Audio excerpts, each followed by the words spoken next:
good afternoon. Today I am going to start from geography chapter, page number 44. Geography chapter, agriculture, page number 44, food security. You have read in the economics in class 9 food security chapter. So dealing with this chapter only, some lines are given here.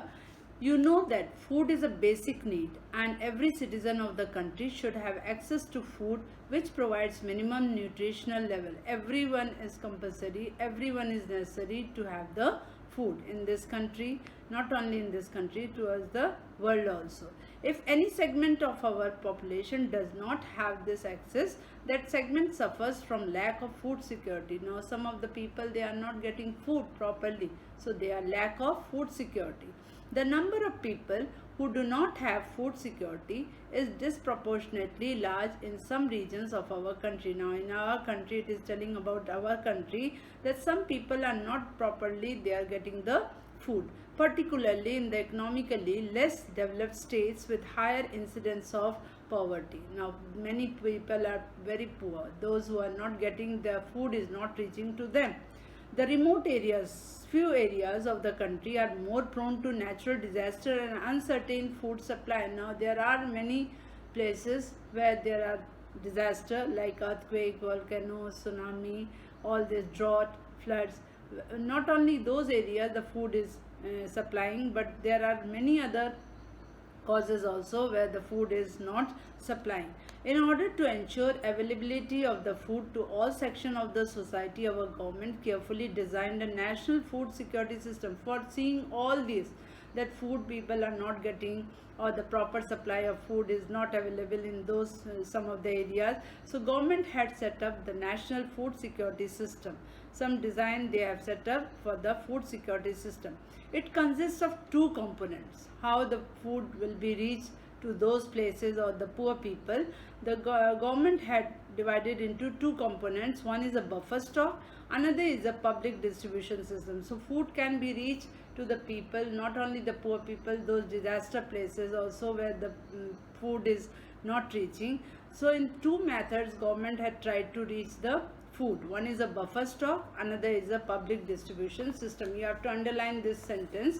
As you know, PDS is a program which provides food grains and other essential commodities at subsidized prices in rural and urban areas. Now PDS, public distribution system, it is a fixed price government had taken under. India's food security policy has a primary objective to ensure availability of the food grains to the common people at an affordable price. Now India's food security main policy is to provide the food to those people at a reasonable price, at a low price. It has enabled the poor to have access to food so that the poor people can get more and more food. So these two systems being launched by the government so that food can be reached easily to those people at a minimum price. The focus of the policy is on growth in agriculture production and on fixing the support price for procurement of wheat and rice to maintain their stocks. Now wheat and rice being taken under this to stock all this.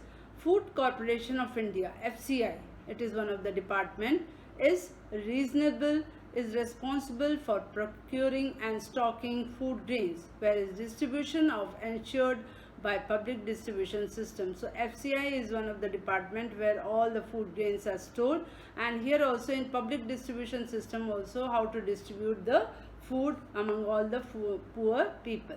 The FCI procures food grains from the farmers. The FCI department, they purchases food from the farmers at a government announced price, minimum support price, at a reasonable price they are purchasing. The government used to provide a subsidize on agricultural inputs such as fertilizer, power and water. Now government had already, they have provided all this fertilizer, power and water so that they can take it in a reasonable prices. These subsidies have now reached unsustainable levels and have also led to large scale inefficiencies in the use of these scarce inputs.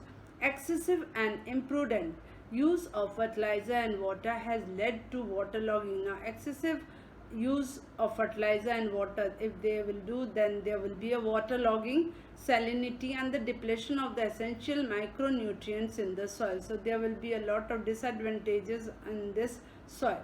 The high MSP, minimum support price, subsidized in input, and committed FCI purchases have distorted the cropping pattern. Wheat and paddy crops are being grown more for the MSP they get. So wheat and paddy is the most essential food crop which has been taken under MSP. Punjab and Haryana are foremost example. These two states are one of the example for growing wheat and rice. This has also created a serious imbalance to intercrop priorities. You already know that consumers are divided into two categories. Consumers, those who are consuming all the food crops, they are divided into two categories: below poverty line and above poverty line, that is a BPL and APL. To consume all the food crops, it has been divided into two categories: below poverty line people and the above poverty line people, with the issue price being different for each category. However, this categorization is not perfect, and a number of deserving poor have been excluded from the BPL category. Moreover, some of the so-called APL slip back to BPL because of the failure of even one crop, and it is administratively difficult to accommodate such shifts. Now, each district and block can be made self-sufficient in food grains production if government provides a proper agricultural infrastructure. Everywhere, every area can reach the food if government will help in the different ways in this agriculture infrastructure. Credit linkages and also encourages the use of latest techniques. Not only this, government can help in different ways to the farmers in agriculture with the latest techniques, instead of concentrating only on rice or wheat. The food crop with a better growth potential in that particular area must be encouraged. Not only wheat and rice, with other food crops can be encouraged if the proper way the government can give the facilities, the agricultural infrastructure facilities to the farmers. Creation of necessary infrastructure like irrigation facilities, availability of the electricity, etc. may also attract a private investments in the agriculture. The focus on increasing food grain production, which should be on a sustainable basis, and also free trade in grains, will create a massive employment and reduce the poverty in rural areas. Now, if more and more food supply will be there, then there will be a less poverty. There has been a gradual shift from cultivation of the food crops to the cultivation of the fruits. Not only crops are growing in our country, but now farmers are growing many fruits also, vegetables also, oilseeds and industrial crops. Now this had led to the reduction in a net sown area under the cereals and pulses. Already nowadays farmers are growing different things also along with this food crops. With the growing population of India, the declining food production puts a big question mark over the country's future food security. The competition of large land between non-agricultural uses such as housing, etc., the agriculture has resulted in reduction in the net sown area. The productivity of the land was started showing a decline trend. Nowadays, people are constructing building, industry and so on. For this only the land is becoming less. So the farmers are growing less crop. Fertilizers, pesticides and insecticides, which once showed dramatic results, are now being held responsible for the degrading of the soil. In a modern way, the farmers are using more fertilizer, more insecticides, pesticides. So it is showing the bad results of the soil. Periodic scarcity of the water has led to the reduction of the area under the irrigation. Inefficient water management has led to the waterlogging and salinity. Now, periodic scarcity of the water has led to the reduction in the area under irrigation. Now, if there will be a more and more irrigation, then there will be a bad results in the soil. So, one important reason is the land degradation. If more and more fertilizer will be used, insecticides will be used, irrigation will be used, then there will be a land degradation. Free power to a section of farmers has encouraged them to pump groundwater.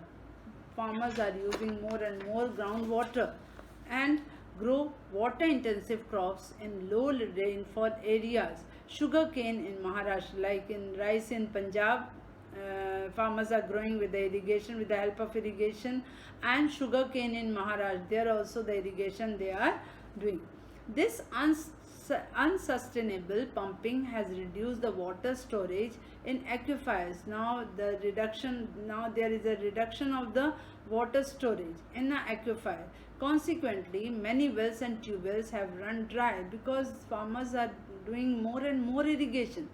In Punjab, you have read just now that rice, they are growing after the wheat, they have taken a rice, but rice needs more rain, for more water. So for this the irrigation are doing, and the sugarcane in Maharashtra also they have to get more irrigation for this, and for this only some of the area, the ground surface is it's running dry. Now the big farmers with deeper tubers still have water. Those farmers which are big farmers, they are having a big deeper tubers which is they are having, but many others face a water crisis. Many of the farmers, they are not able to. So the big farmers with deeper tubers still have water, but the